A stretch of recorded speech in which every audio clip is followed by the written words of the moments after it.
कि सांगा यदि चित्तौड़ का राजा बना था तो इसके लिए सिर देने वाला आदमी कौन था?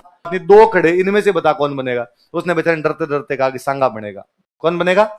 और जैसे ही कहा सांगा बनेगा, पृथ्वीराज और जयमल टूट के पड़े, सांगा को लिया साइड में, सांगा कूटने लगे, सांगा की आंख फोड़ दी थी, सांगा की आंख नहीं थी।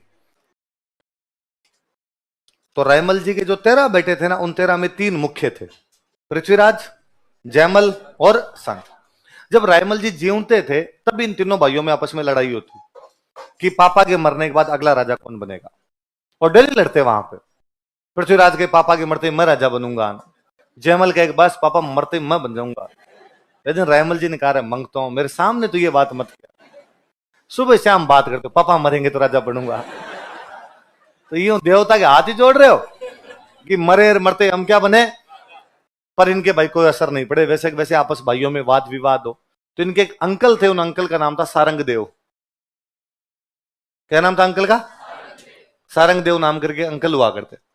और उन अंकल ने एक दिन कहा कि यार एक काम करते हैं, अपने किसी को हाथ दिखा लेते हैं तुम्हारा, भविष्य दिखा लेते हैं, और तुम्हारा भविष्य देख के कोई ना कोई बता देगा कि तुम में से अगला राजा कौन बने।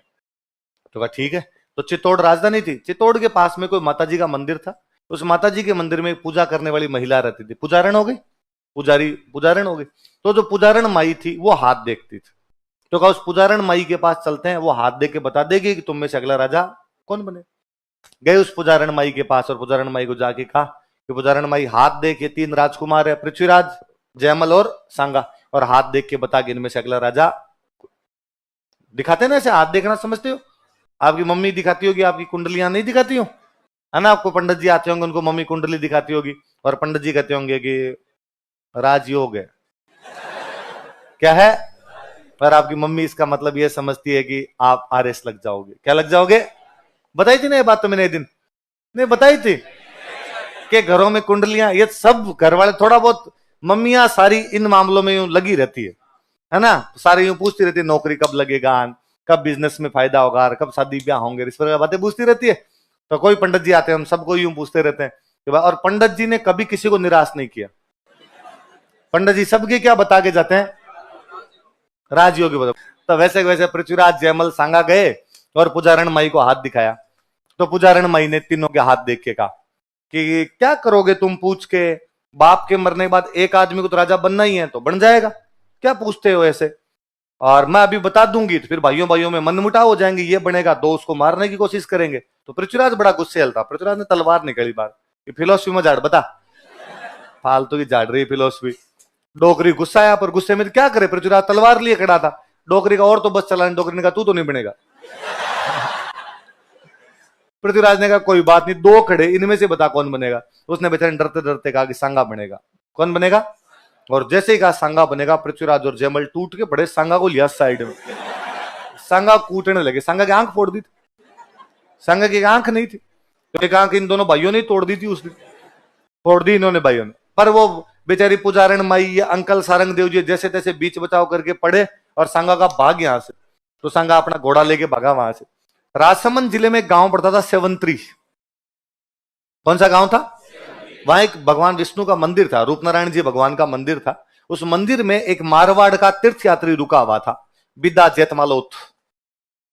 कौन सा तीर्थ यात्री रुका हुआ? कोई अपने परिवार को लेकर तीर्थ यात्रा के लिए निकला हुआ मारवाड़ का एक बंदा था, और रात्रि विश्राम करने के लिए और रुक गया, आपके मंदिर के अंदर रुक गया। कौन से गांव में? सेवंत्री। कौन से गांव में? कौन रुका हुआ है? और सांगा मंदिर में जाता है, वो सांगा थका हुआ, घोड़ा थका हुआ, खून टपके, उसके प्यास लगी हुई। और वहां पर जब पहुंचा तो उसने बिदा जेतमालोत ने देखा कि यार कौन कैसे। उसने कहा मैं तो मेवाड़ का राजकुमार हूं, ऐसे ऐसे भाई पीछे पड़े हुए, इस चक्कर के अंदर आया हूं, तुम यार सहायता करो मेरी। तो बिदा जेतमालोत ने कहा सहायता तो क्या कर सकते हैं, भाई तेरे पीछे आएंगे, तो एक काम कर, हमारा घोड़ा लेकर रवाना हो, और तेरे भाई जब यहाँ आएंगे तो हम उनको यहाँ पे रोक लेंगे, हम उनको यहाँ से आगे नहीं जाने देंगे, तेरे को थोड़ा टाइम मिल जाएगा, वो निकल जाएंगे और हम उनको बातें लगा लेंगे यहाँ पे। तो सांगा ने अपना घोड़ा छोड़ा, बिदा जेतमालोत कर घोड़ा लेके वहां से रवाना हो गया। पृथ्वीराज जयमल पीछे आए, तो उन्होंने देखा भाई सांगा घोड़ा वहां खड़ा, तो उन्होंने पूछा भाई ये घोड़ा यहाँ खड़ा है, ये बंदा कहाँ गया? तो उन्होंने कई इधर यूं कहा हमें नहीं पता कहाँ गया यार, हमने तो बाहर आए तो देखा घोड़ा ये बंदा, और हमारा घोड़ा लेके और भाग गया, कौन आदमी था, तुम कौन? और उन दोनों को पता चल गया कि ये आदमी इनके साथ में मिला हुआ है। क्योंकि उन दोनों ने आगे जाने की कोशिश की तो विद्या जेतमलोत उनको रोकने का प्रयास करता है। तो वहां पे विद्या जेतमलोत और उसके परिवार के लोग और पृथ्वीराज जयमल के बीच में लड़ाइयां होती है। पृथ्वीराज जयमल विद्या जेतमलोत को मार देते हैं। लेकिन विद्या जेतमलोत ने इतनी देर तक रोक लिया था पृथ्वीराज जयमल को कि सांगा को वहां से आगे निकलने का मौका मिल गया था। क्योंकि सांगा यदि राजा बना था तो उसके लिए सिर किसने कटवा लिया था? विद्या जेतमलोत ने। कौन से गांव के अंदर? कि करवाड़ा दल जूंजियान करवाड़ा कटे सांगो भोगे चित्रकूट सिर विदा सटे। कि सांगा यदि चित्तौड़ का राजा बना था तो इसके लिए सिर देने वाला आदमी कौन था? फिर सांगा यहां से भाग के आगे श्रीनगर जाता है। अजमेर में एक जगह पड़ती है श्रीनगर, कश्मीर वाला नहीं। पर यहां पर एक बंदा रहता था करमचंद पंवार। कौन बंदा रहता था? ये करमचंद पंवार मालवा वाले परमारों का वंशज है। किसका वंशज है? मालवा में परमार पढ़े थे हमने, मैंने बताया मालवा में परमार थे, बाद में तुर्क आ गए थे। तुर्क आ गए तो मालवा वाले परमारों का शासन वहां से समाप्त हो गया था। तो मालवा वाले परमार अपने राजस्थान आ गए थे। वो महपा पंवार, चाचा मेरा महपा पंवार है, वो मालवा वाले परमारों का वंशज है। ये श्रीनगर में जो करमचंद पंवार बैठा है ये भी मालवा वाले परमारों का वंशज था। ये यहां बैठा था। सांगा इसके पास आगे शरण लेता है और सांगा ने कहा कि भाई मुझे शरण दे, मेरे कभी अच्छे दिन आएंगे तो मैं तुझे रख लूंगा।